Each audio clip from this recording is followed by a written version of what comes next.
తాకట్టులో ఉన్న బంగారాన్ని విడిపించి ఆ రోజున్న మార్కెట్ ధర కట్టి మిగిలిన డబ్బును మీకు అందిస్తుంది కొమ్మూరి గోల్డ్. నమస్కారం రాఘవ్ శర్మ గారు. First of all thanks for your nice tea. I'm very happy. నారసింహుడి అనుగ్రహంతో ప్రారంభిద్దాం. ముఖ్యంగా ఇప్పుడు మనకు తెలిసిందే కవితమ్మ టీఆర్ఎస్ పార్టీతో ఇప్పుడు చాలా యాక్టివ్ రోల్ ప్లే చేస్తుంది. సో ఎక్కడ చూసినా ఎందులో యాక్టివ్ రోల్ అంటే ఇప్పుడు మనం చూసినాం, ఇప్పుడు సింగరేణిలో కానివ్వండి, ఇప్పుడు ఈ మధ్య కాలంలో ఎక్కడ అంటే ఈ 2-3 రోజుల నుంచి ఆవిడ చాలా యాక్టివ్గా కొన్ని ప్రదేశాలు తిరుగుతూ ఉన్నారు. జనాల సమస్యల మీద కానివ్వండి, కార్మికుల సమస్యల మీద కానీ తిరుగుతున్నారు. ఏంటి ఆవిడ భవిష్యత్తు ఎలా ఉండబోతుంది అంటారు? రాజకీయంలో ఒక ఎమ్మెల్యేగా ఉంటుంది. అంత సింపుల్గా చెప్పేశారు ఏంటి అసలు? అంతకు మించి ఉంది అంటే ఆవిడ ముఖ్యమంత్రి కావాలనే ఉద్దేశం. ఇది మరీ బాగుంది నాన్న. కాంగ్రెస్లో ఓ డజన్ మందికి ఉంది ముఖ్యమంత్రి కావాలని, డజను మందికి. అర్థమైందా? బీఆర్ఎస్లో ఒక 5గురికి ఉంది, అదేంటి బీజేపీలో ఓ 10 మందికి ఉంది, అట్లాగే కవితమ్మకు ఉంది. ఈ ఎవరికి లేదు, ఎవరికి ఉండదు? నేను వెళ్తే నాకు ఉండదా? నాకు ఉంటుంది. ఆ రాజకీయమే అంత. కాకపోతే ఇక్కడ అవకాశం ఉందా లేదా అని గమనించాలి. ఓకే, అర్థమైందా? సో ముఖ్యమంత్రి ఇప్పుడు ఎవరు కూడా రేపు నేను ముఖ్యమంత్రిని అయితే అని చెప్పుకోకూడదు. ప్రజలు చెప్పాలి. ప్రజలు చెప్పాలి. నాకు నేను సూపర్, నేను తోపు, తోటకూర కట్ట అంటే ప్రజలకి ఏమనిపిస్తుందో తెలుసా? వీడికింత బలుపా, వీళ్ళకింత అహంకారమా అని అనుకుంటారు. ప్రజలు మనల్ని ఎంచుకోవాలి తప్ప మనం ప్రజల మీద బలవంతంగా రుద్దకూడదు. ఈ విషయాన్ని గ్రహించాలి. కవితమ్మకి కేసీఆర్ బిడ్డగా ఒక బ్రాండ్ ఉంది, అది కేసీఆర్ బ్రాండ్ అంతే, సెల్ఫ్ బ్రాండ్ కాదంటారా? ఎలా వస్తుంది నాన్న? తెలంగాణ ఉద్యమంలో పాల్గొన్నప్పటి నుంచి కేసీఆర్ ఏం చేశారో అందరికీ తెలుసు. కేసీఆర్ లేకపోతే వీళ్ళకి పదవులు ఎక్కడివి, పొజిషన్లు ఎక్కడివి? కేసీఆర్ అనే బ్రాండ్ లేకపోతే వీళ్ళందరూ ఎక్కడి నుంచి వచ్చారు కాదా? నిజామాబాద్ ఎంపీ ఎలా అయింది?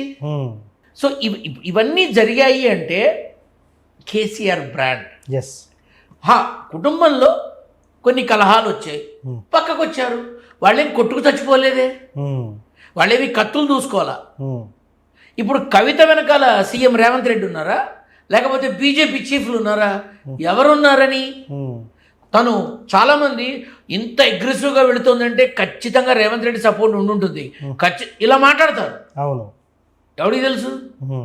కాకపోతే ఇక్కడ మనం గమనించాల్సింది ఏంటంటే కవితమ్మ వచ్చే ఎలక్షన్స్లో కొంతమందిని నిలబెట్టడం ఖాయం, అందులో కొంతమంది ఓడిపోవడము ఖాయం, ఖచ్చితంగా తనకంటూ ఒక గుర్తింపు రావడము ఖాయమే.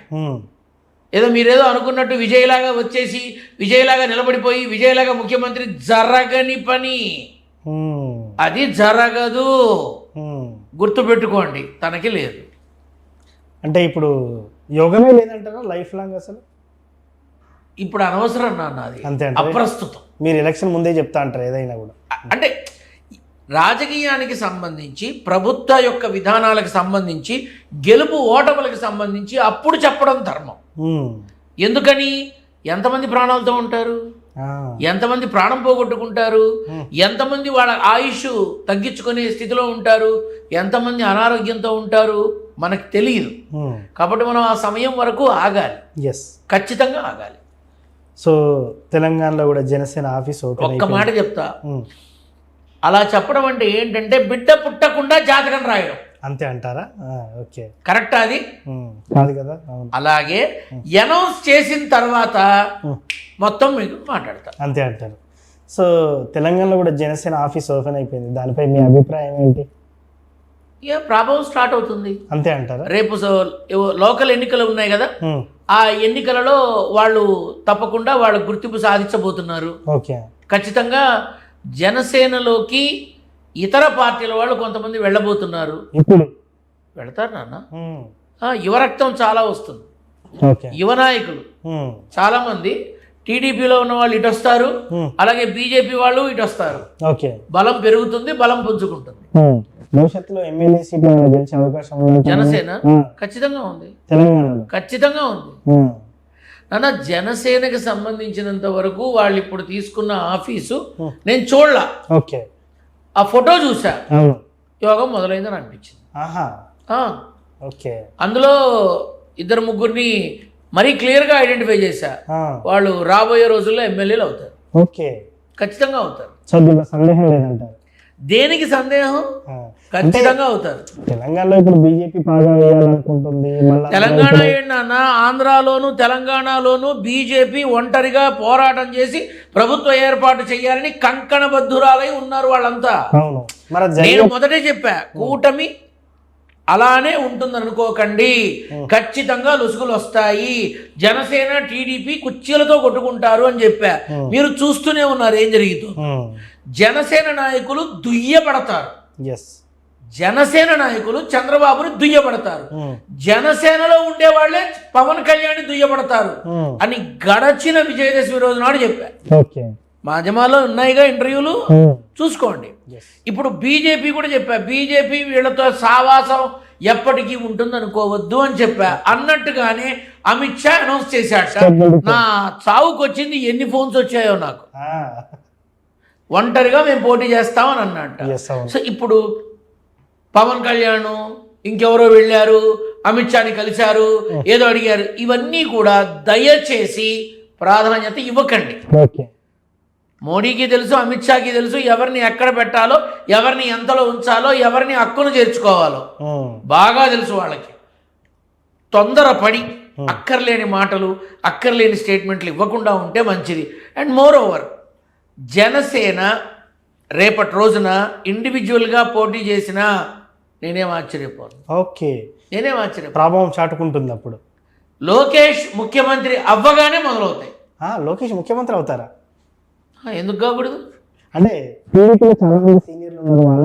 సీఎం కొడుకయ్యా, సీఎం కొడుకు సీఎం అవుతాడు, అది కన్ఫామ్.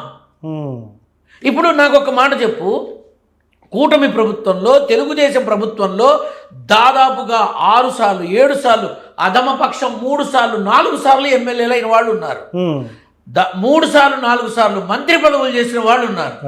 అవునా? అందరికన్నా కురువృద్ధులు లాంటి వాడు అయ్యన్న పాత్రుడు. అవునా? ఆనాడు మోడీ గారు వెంకయ్య నాయుడు నోరు మూయించి తీసుకెళ్లి ఉపరాష్ట్రపతిని చేశాడు. ఈనాడు చంద్రబాబు నాయుడు గారు అయ్యన్న పాత్రుడిని తీసుకెళ్లి స్పీకర్ని చేశాడు. చెయ్యొచ్చా? అయ్యన్న పాత్రుడు అనబడే వ్యక్తి ఉప ముఖ్యమంత్రికి అన్ని అర్హతలు ఉన్న మనిషి, కనీసం అధమపక్షంగా హోమ్ మినిస్టర్గా అన్ని అర్హతలు ఉన్న మనిషి. ఎందుకు ఇవ్వాలా? అందుకే కొడుకు ఇచ్చారు కదా. ఎందుకు ఇవ్వాలా? ఎందుకు ఇవ్వలేదు చెప్పండి. రాజకీయం. కొడుకు కాబట్టి ఇప్పుడు ముఖ్యమంత్రి కొడుకు ముఖ్యమంత్రి అవుతాడు అని ఒక సామెత ఉంది. అవును, ఇక్కడ అంతే. చంద్రబాబు ఉండదా? చంద్రబాబు స్థానంలో నేను తండ్రిగా ఉంటే నా కొడుకు ముఖ్యమంత్రి అవ్వాలి అంటే అయిపోయా, ఏముంది?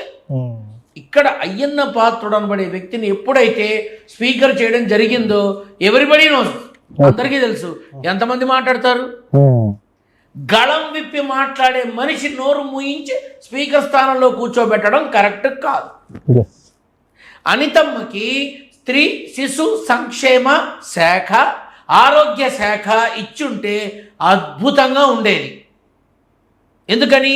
She a very good teacher, లక్షణమైన మనిషి, చక్కగా ఉండేది.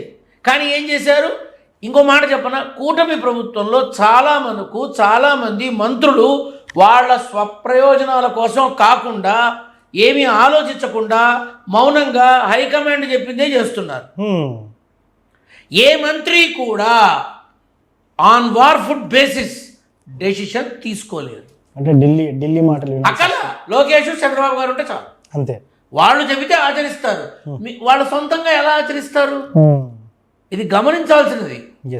ఇక్కడ నేను అందరికీ చెప్పేది ఒకటే, రేపు తరం ఎన్నికలు రాకముందే రేపు లోకేష్ సీఎం అయిపోయినా మనమేం ఆశ్చర్యపోకల్లా వెళ్ళి దండ వేసి కంగ్రాట్స్ చెప్పడం తప్ప ఇవి వైస్ వర్సా జరుగుతూనే ఉంటాయి. అనుభవజ్ఞులు, అద్భుతమైనటువంటి విధానంలో సేవలు అందించిన వాళ్ళు, తెలుగుదేశం జెండా 25-30 ఏళ్ళు మోసిన వాళ్ళకి మంత్రి పదవులు రాలా. దాదాపు ఇవాళ కూటమి ప్రభుత్వంలో తెలుగుదేశం ఎమ్మెల్యేలుగా ఉన్న వాళ్ళలో 35 నుంచి 43 మంది చాలామంది అనుభవజ్ఞులు ఉన్నారు. వాళ్ళు ఎవ్వరికీ రాలా. మొట్టమొదటిసారి ఎమ్మెల్యే అయిన వాళ్ళకి మంత్రి పదవులు ఎందుకు వచ్చాయి? మొట్టమొదటిగా నా అదేంటి చాలామంది కార్పొరేషన్ చైర్మన్లు ఎలా అయ్యారు? అనుభవజ్ఞులు కాకుండా కొత్త వాళ్ళు ఎలా అయ్యారు? ఏముంటుంది అనుభవం? సో అనుభవజ్ఞులను తీసుకొస్తే నడిపించే విధానంలో 10లో 3-4 పొరపాట్లే జరుగుతాయి, 10 జరగవు. ఎస్, వాళ్ళకి తెలుస్తుంది కాబట్టి ఇది. ఎస్. సో కూటమి ప్రభుత్వంలో లోకేష్ ముఖ్యమంత్రి అయిన తర్వాత మిగతావన్నీ ఇదవుతాయి. ధన్యవాదాలు. శుభమస్తు.